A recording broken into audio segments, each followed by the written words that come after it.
it's Ari from CraftQuest. I am a science fiction and fantasy writer, a poet, a blogger at Bookish Valhalla. I'm a number of things. And today we're going to talk about writing what you know. Hi, I'm Justine from CraftQuest, and I am a YA author, a blogger, and editor, and social media nutcase. Megan. Great. Hi, I'm Megan, also part of CraftQuest, but aside from CraftQuest, why can't I say this today? CraftQuest. I think that's, yeah, CraftQuest. Aside from that, am a writer, a literary agent apprentice at Corpus Sierra, a freelance editor, a blogger, a reader, and kind of just do too many things for my brain to comprehend, but we're going to do this too, so let's go. Okay, so the first thing we're going to discuss is kind of going over the true meaning behind write what you know. As we all know, there's a lot of ideas about what it may or may not mean. Misconceptions and debates. So let's start talking about what it actually means to clear the air. So the way I take write what you know is if you only wrote everything that you yourself have experienced, if you know, so I would write. Let's say I'm a legal secretary at my day job. So if I wrote all my books taking place in a law firm, that would be boring, and I'd run out of story very quickly. So although there are some interesting tales in a law firm, but what you want to do when you're taking write what you know is taking actual emotion that you're of things that you've been through. Like, you understand what it's like to work in a boring job, right? If you're working at a law firm, I hope no one who works with me is watching this right now. So if you understand what it's like to work at a boring job, you can apply that to any job. You know, if the swordsmith is bored making swords, then that can be a feeling that you express through him, even though he is obviously not doing the same job. So it doesn't have to be only writing exactly according to your own experiences. It can also be applying your own experiences to the feelings behind your story. What are some misconceptions people do have about writing what you know? I've always heard it's writing exactly what you know from a technical or academic standpoint, kind of like what you were using, Justine, where it was you work in the legal corner, so all of my books must take place in a law firm. And I haven't spent a whole lot of time out of New York, so all of my stories need to be taking place in New York City. And I am a 36-year-old woman, so all of my characters must be 36-year-old women, or younger versions of that 36-year-old woman. So, yeah, that won't work. I would like to see you try. I get bored really quickly. I mean, while I have a character that I'm playing around with a story that is very much she's not very, I don't know how to explain it. So she doesn't have a whole lot of motivation. Yeah. And that is literally the opposite of who I am. I'm very ambitious and kind of nuts about it. So writing her has been difficult. It has required research. However, I do understand people who are in situations like her, because she has actually come from an abusive childhood, and she has dealt with a lot of hardships that I've gone through, that I could have gone one way or another, basically. So when we're doing this, talking about the idea of this character, I am not making any sense, and I hear that.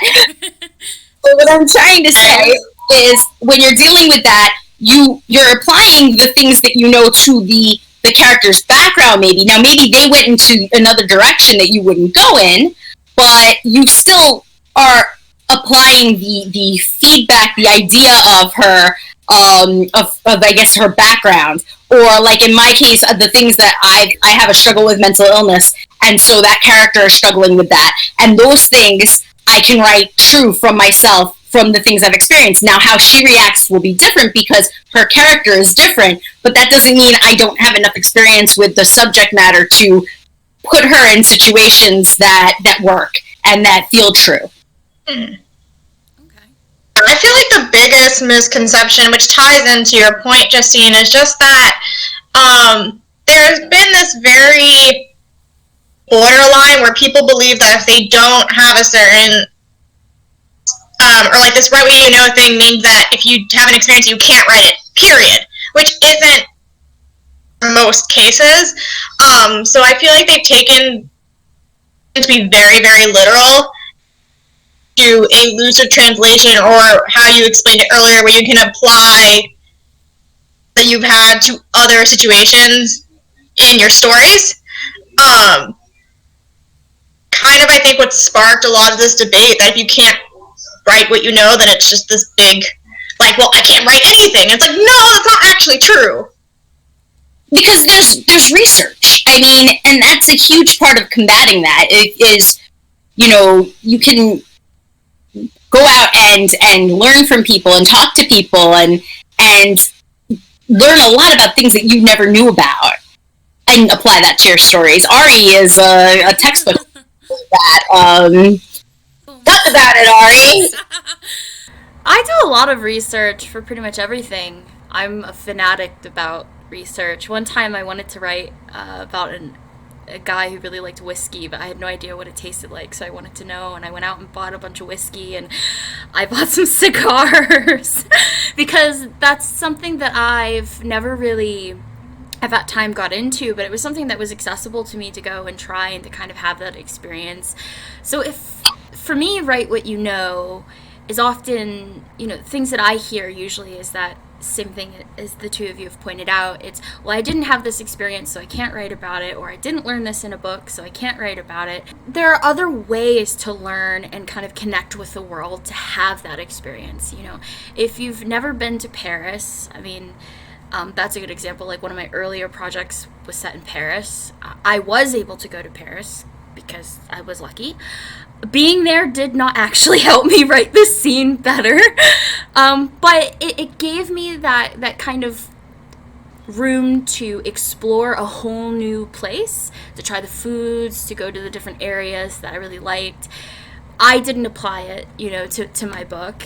I probably should have, but you know, so just having that knowledge, my point is just having the knowledge doesn't necessarily equate to using it in a way that's going to better the book. So I try to tell people not to just focus on hoarding all of this knowledge and then that's it. The part is relating it back to your life in some way, to be able to understand the experience in a human way, so that when you're writing through that character, you kind of have a bit of an idea of how they would feel about something or think about something, or how, if they had, back to the whiskeys and cigar, if they were big on whiskeys and cigar, they know what it tastes like. They know that experience of first having it if they've never had it before. So it's about the experiences that you have. I guess to sort of piggyback and make sure we're all hammering our points home, I guess I have an example of like an idea that I just came up with. So let's say you've never climbed a mountain before,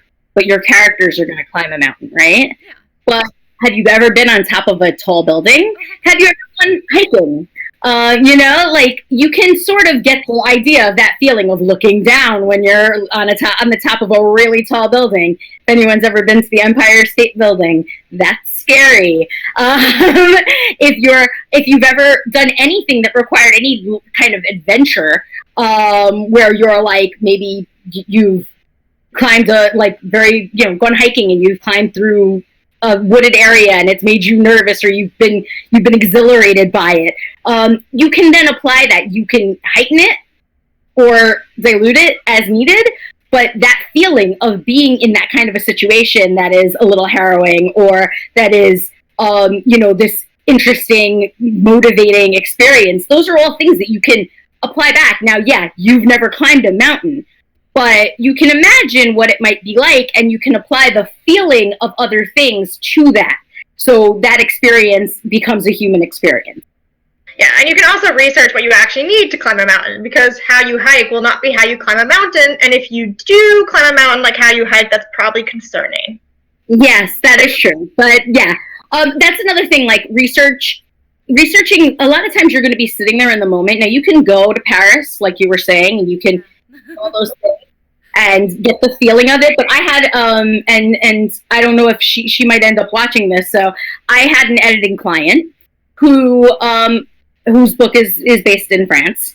And one of the scenes, she was on, I believe she was visiting the Eiffel Tower. And she said something about the view, and I had to Google pictures someone may have posted of the from the top of the Eiffel Tower. And I quickly became clear that she hadn't done that. And it wasn't her fault, but it was like she had an image of what it would be like, and the thing she was describing was not what it looked like when people were taking pictures off the top of the Eiffel Tower. What it looks like. So I had to tell her. Buildings. Everywhere. Buildings. Like, Paris is bigger than what you thought it was the first time, and there's lots of people in there, and pretty much everyone takes the lift, but we were crazy and walked up. Wow. That's a lot of But yeah, like those little things, though, those are things that people, if you're dealing with someone who has been to Paris, it will yank them out of the story if they've done that. Because if you didn't describe it quite correctly, then it'll yank them out of the story. That's not what it's like on the top of the Eiffel Tower. There's actually there's a Stephen King example that I have of something like that, which is I was reading now. Okay, so I'm going to preface this by saying this might have been on purpose, because the Dark Tower series involves a lot of like realities collapsing and things like that. So maybe he made things incorrect because he was trying to say that the worlds weren't properly the way they were. But at one point, one of the characters goes to Co-op City in the Bronx. Now, I lived in Co-op City in the Bronx at the time that this was written. He didn't go to Co-op City in the Bronx, though. He went to Co-op City in Brooklyn. That's a whole other place. That doesn't exist. Co-op City, there is no Co-op City in Brooklyn. That is only in the Bronx. But in the story, he went to Co-op City in Brooklyn. And I saw that, and I was like, no. And got all, like, indignant, especially because I lived there. So I was like, nope. That's not even a thing. So you can, if you're not careful when you're writing and you're not doing proper research, you can yank your reader right out of the story, because they'll notice stuff like that. If they've lived near the town, or they've lived in the area that you're talking about, or they've done the thing that you're describing, say, like, and you don't nail it, it could go wrong. So you want to make sure you do a lot of research, and you'll find that a lot of research, even though you might experience things and do things and steep yourself in it, a lot of research ends up being like a late night Google search where you're like, wait, okay, I never thought to think of what the climate might be like in this place. I went in February, but it's in September in the story, and I don't know what it feels like. And then you're like Googling madly. Like, Of my life, though, I had some weird midnight Google searches when I was writing my last book. I remember like looking up different types of like bombs from the military, and I'm like, I'm not on a watch list. This is fine. Like, okay, guys, I have to say it though. Weirdest Google search you've ever done as a writer, because people will enjoy this.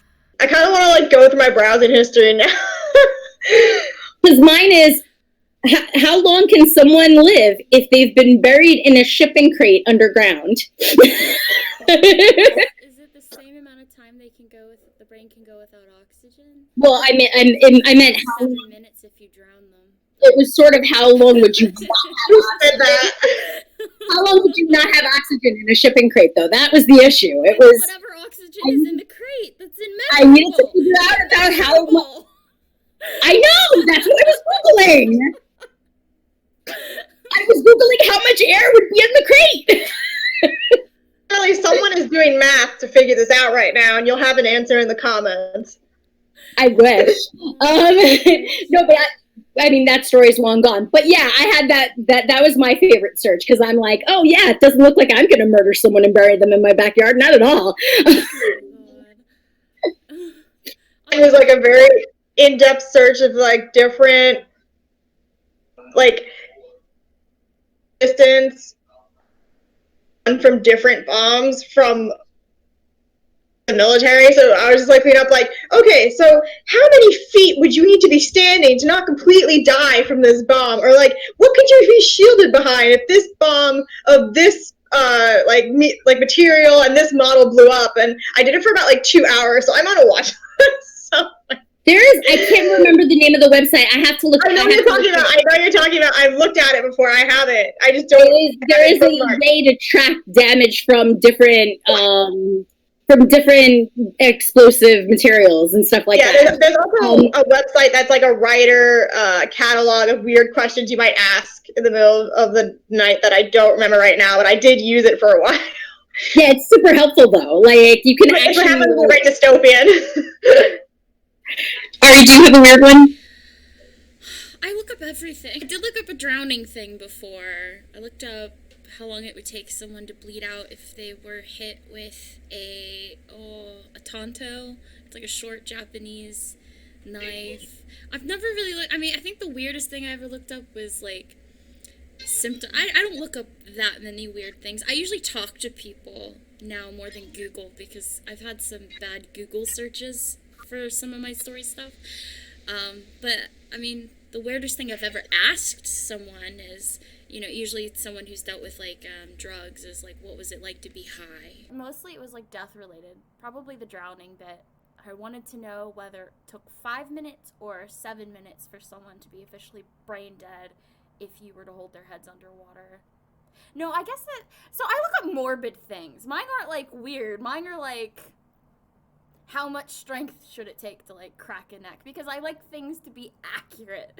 So mine is probably think that I am a serial killer. You're a very bad serial killer because you're leaving your Google history behind. Yeah, that is true. Well, yeah. A lot of my research, some of it's done online because obviously, you know, you can't do everything like in person.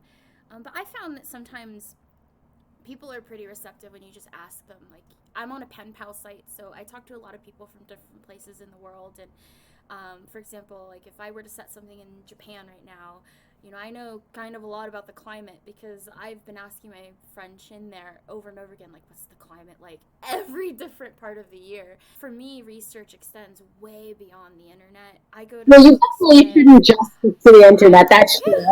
I literally walk up to people and ask them very strange questions. Sometimes I do surveys if they let me. Like sometimes the library will let me leave like a paper thing in there, asking people like, how would you respond if this happened? Just to kind of get an idea of how people behave about certain things or what they think or feel about certain things. But I like talking to people.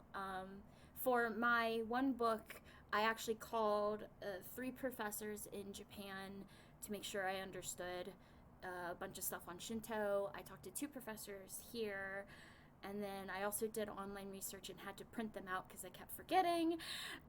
And so for me, it's like research is a little bit of everything. Back on the topic.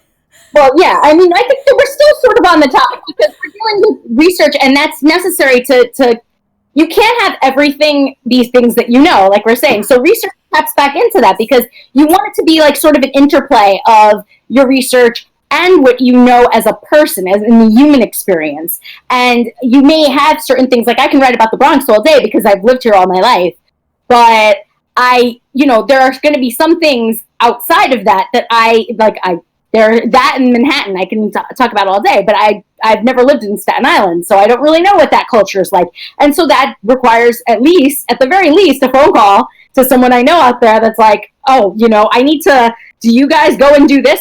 My most recent book is set in the one I'm querying now, is set in a small town, which I've never lived in a small town. And a lot of it ended up being talking to family who had, who I knew that lived in a very similar town to one of these towns, who I was just like, do you like, what do you do? And I learned this really cute thing about this like post-graduation celebration that didn't end up making it into my book, but where apparently every year the seniors drive around like town square, like celebrating post-graduation, and it's just like this one like loop that they all make together and they drive out, and it was like one of those weird little quirky facts that you could never get out of a book or an internet search that makes talking to people so valuable. Another thing is, like, I was thinking is I'm very lucky because when it comes to wounds, because I tend to write adventure-based stuff more often than not, when it comes to wounds and things like that, I have a best friend that's a paramedic, and I'm surrounded by medics, and that is so freaking helpful. And I also have been known to call my doctor and ask them questions about things. I have 4 nursing friends that I hit up. I'm like, yo, would this really work? I asked my therapist questions too. So it's So my story about this mental illness, it's not my mental illness, but maybe you could help me out with this.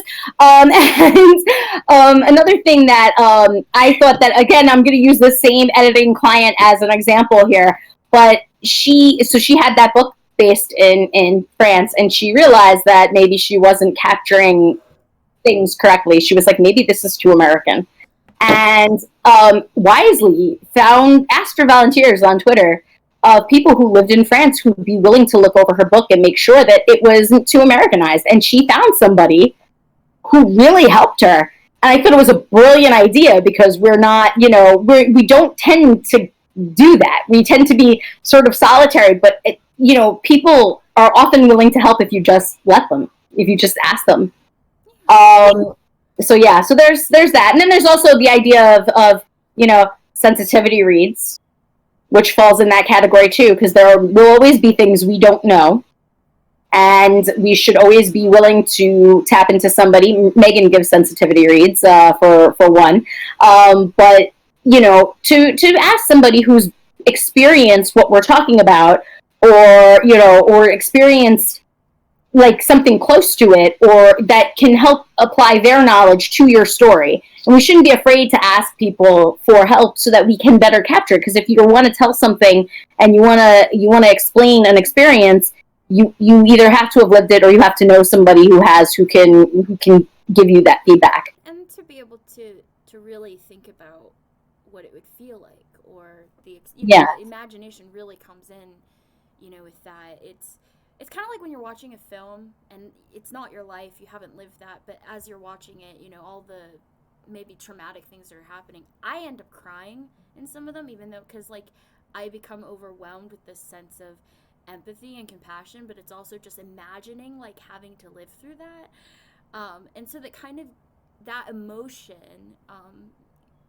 talking about people and then having that is what you use to put it on. That's the part of you that you're applying. You always have to, you have to be able to put yourself into to other people's shoes. And if you can do that, then you are writing what you know. But you can put yourself into those shoes anywhere, or any type of shoes, as long as you're willing to apply, what you know about the human condition, and also be open to listen to corrections on what you know about the human condition, because we don't know everything. And that's important to acknowledge, because I think some people, they lock down and they go, no, this is how it is. So one editing story that I have that was actually really funny, and this is the person who was editing me corrected me on something that was totally wrong. This person had never been to New York, and I'd gone to drives in upstate New York, and I was talking about a road stop. What do you call them? A rest stop? Rest stop, thank you. That's what I was thinking of. Road stop, what the hell is that? So I was describing a rest stop, and I was describing there are like plaza type rest stops in Westchester, where you get out and there are stores in there, you have fast food, you have bathrooms and little mini stores and whatever in there. And she was like, a rest stop is like a car, like a gas station, and like a vending machine. And I was like, what? Okay, no, there's like hardly ever a gas station at a rest stop. There are. Sometimes. But okay, well, but the thing is, we're also from different places, so there might not be toilets. That's the important bit, is the toilet. That's the thing. So I'm sitting there and I had to take a picture and show her because she didn't believe me. But it was an odd thing where I was just like, okay, no, but seriously, it exists.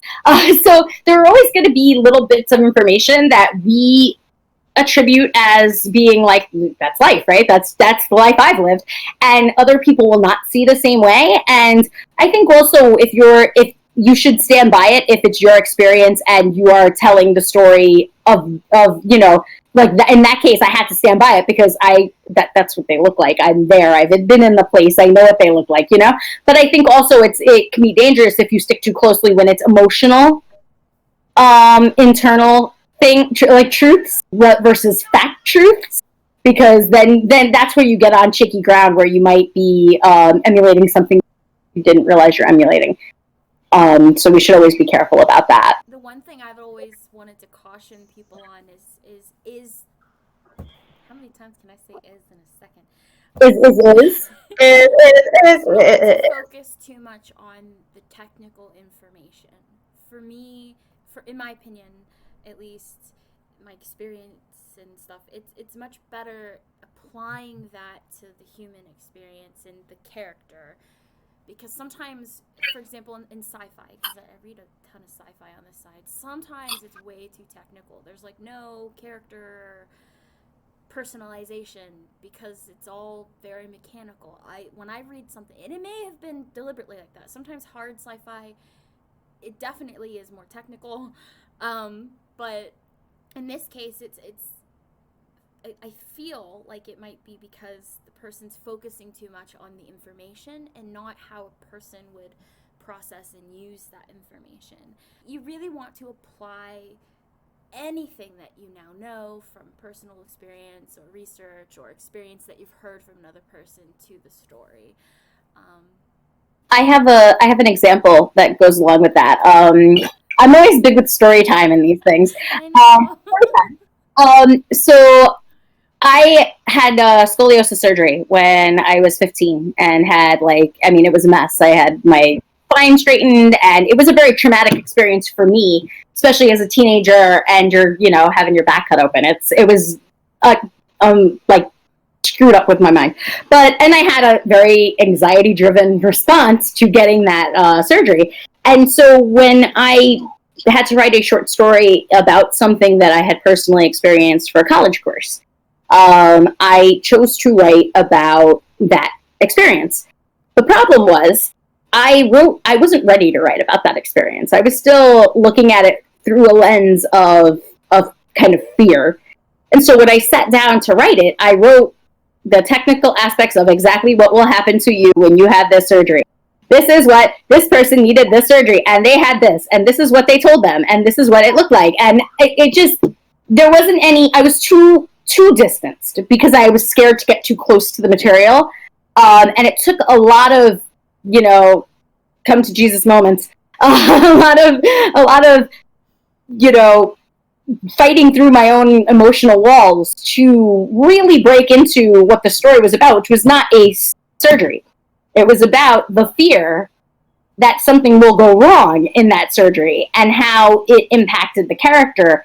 And myself too. And I had to kind of deal with that while I was writing it. So a lot of times, writing what even is like this emotional minefield for yourself.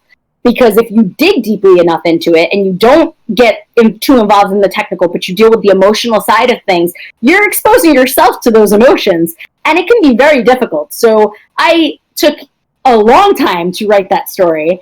And it finally did end up becoming, an actual cohesive short story. But it was a painful write. And I'm really proud of it now because I feel like it did capture that kind of jittery feeling of, it's called 1%. And it was about, I heard that 99% of people who had the surgery were fine. And my response to it was, well, what happens to the other 1%? And then I researched it, and it was just not a good situation. And that's what that's what I applied to that character, because that kind of jittery feeling of, am I 99 or was what I was diving into. But it was very difficult to get there without just shooting in the technical stuff so I didn't have to worry about the emotional stuff. So that's a very easy pitfall to fall into if you are having trouble and trying to distance yourself from an emotion. You can really use those technical details to do that, and it'll hurt your story. So, I mean, I think the points are, I think, tricky balance when you're writing material that is yours.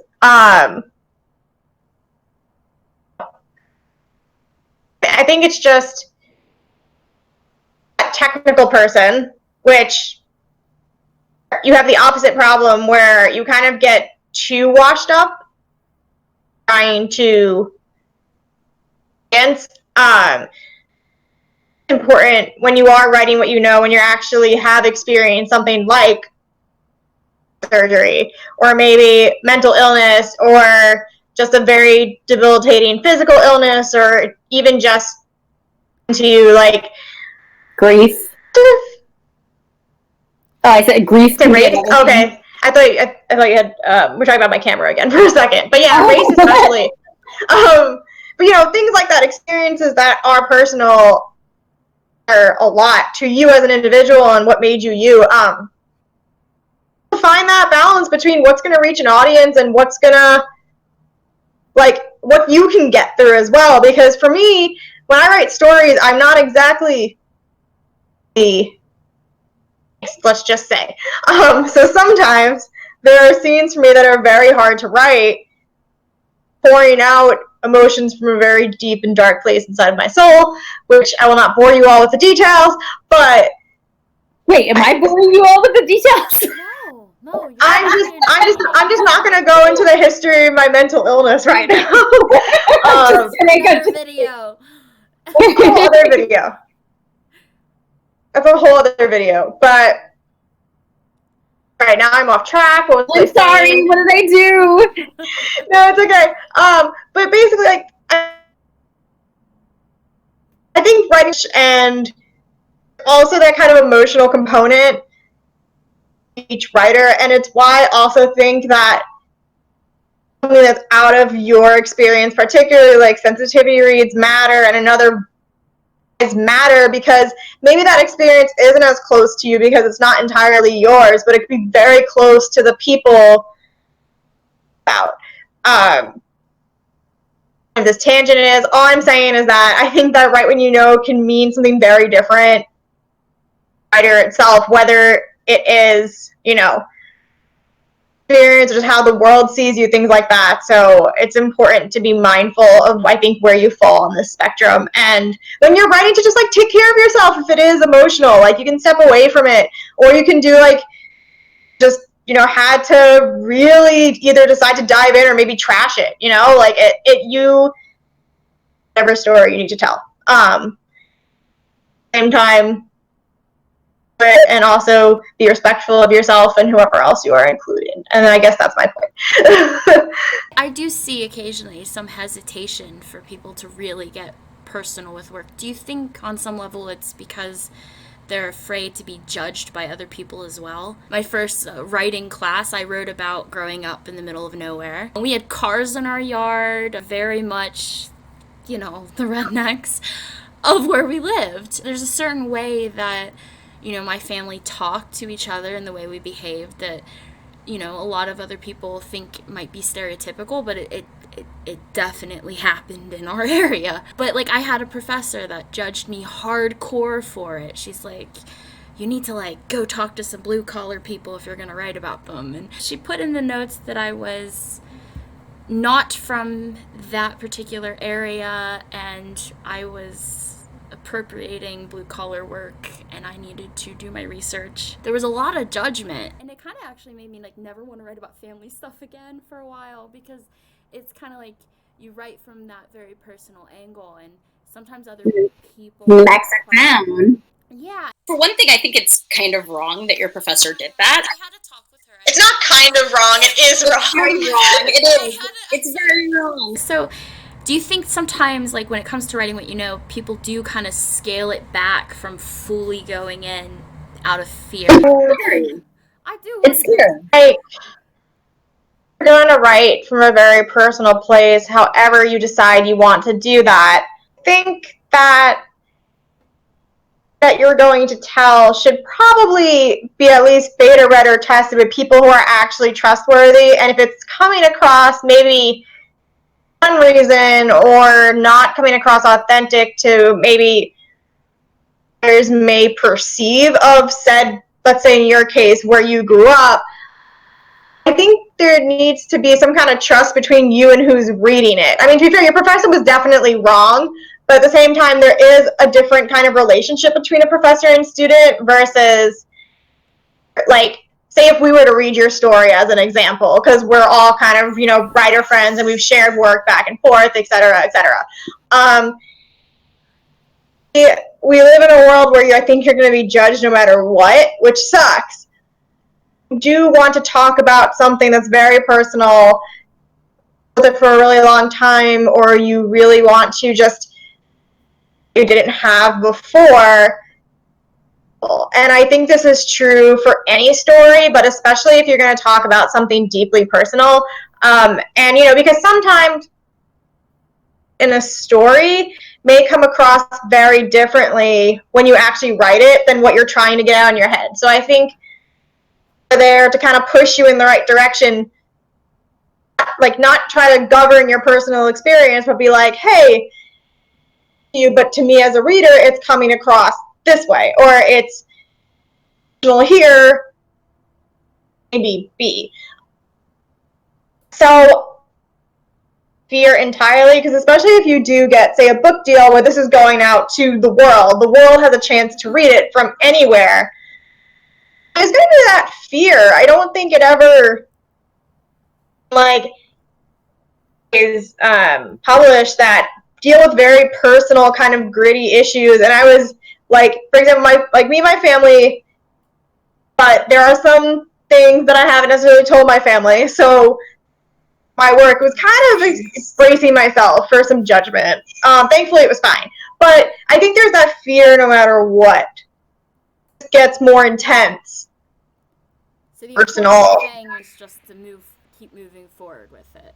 I think you need to. I think there has to be a certain level of knowing that your work's going to be judged no matter what. You can't please everybody. Like Megan said, you should definitely use somebody who you trust, who can read it and tell you where maybe coming off as inauthentic or maybe holding back or whatever. If you have writer friends that you trust, that's what CPs and betas are for, because they might be able to catch those things and go, oh, come on, give us some more, Ari. But if you're, while you're doing it, you have to also acknowledge that unfortunately writing is a really difficult business, and there's just a lot of putting yourself out there, and like the potential to get trampled. There's a writing quote that says, if you can do absolutely anything else, do that. But if you can't, then, if you can't, then write.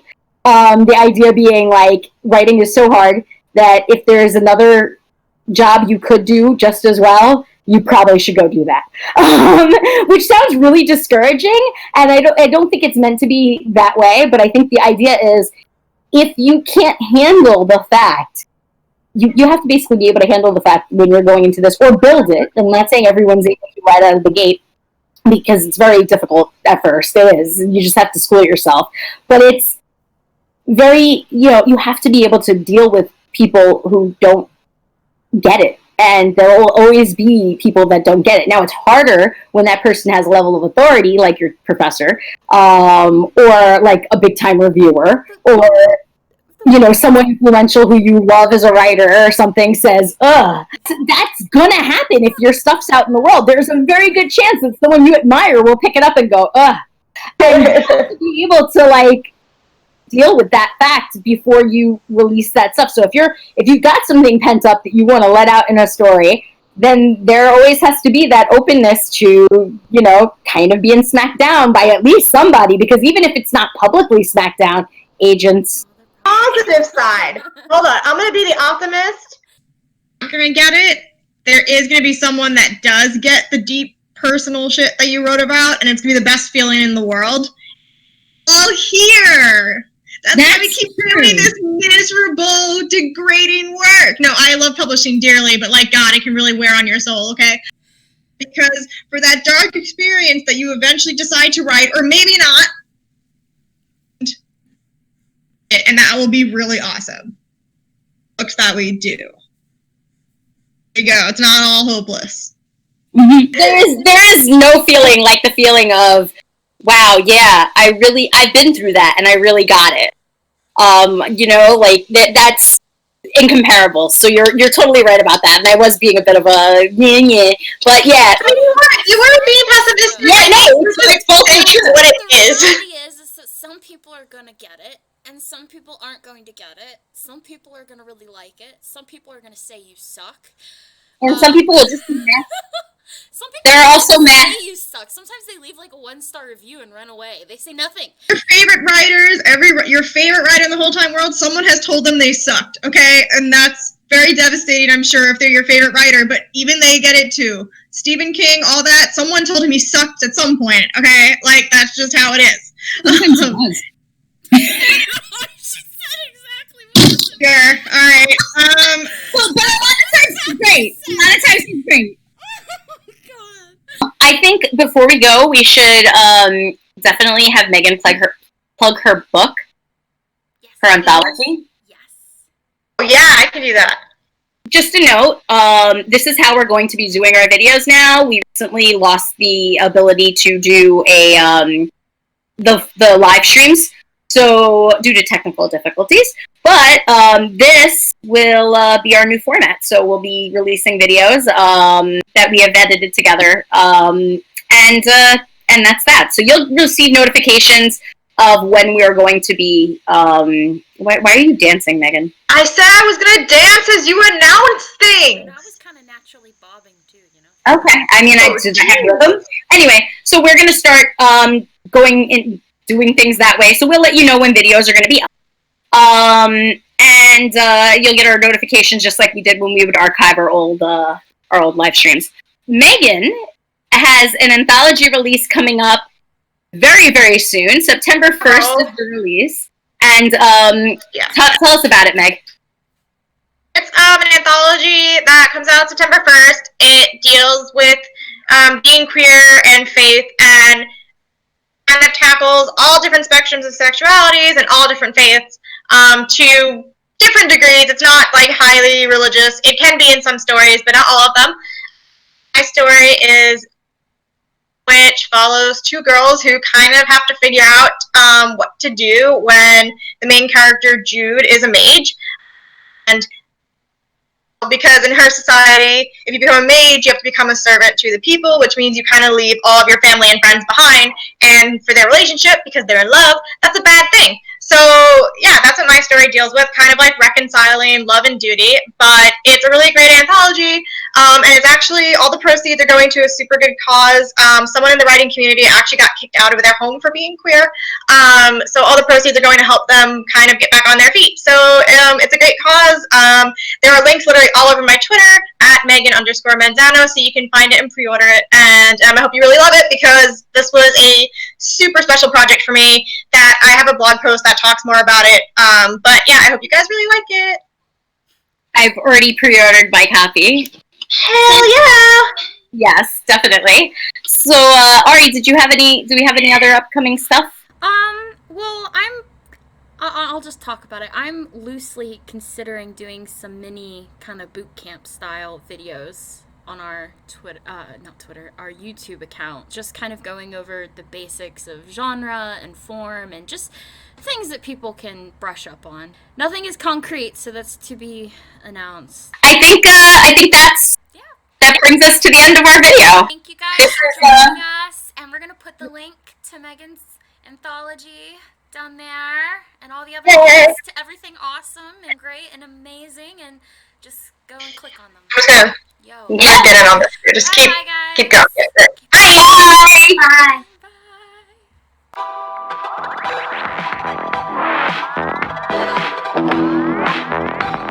We did that! Oh my god! Oh my god, I can't. We have to start over. We can start over. It's just a mess today. whatever you want. Just cover your butt, okay? Cover your butt. Cover your butt. Hashtag cover your butt. Worse and worse each time. Okay.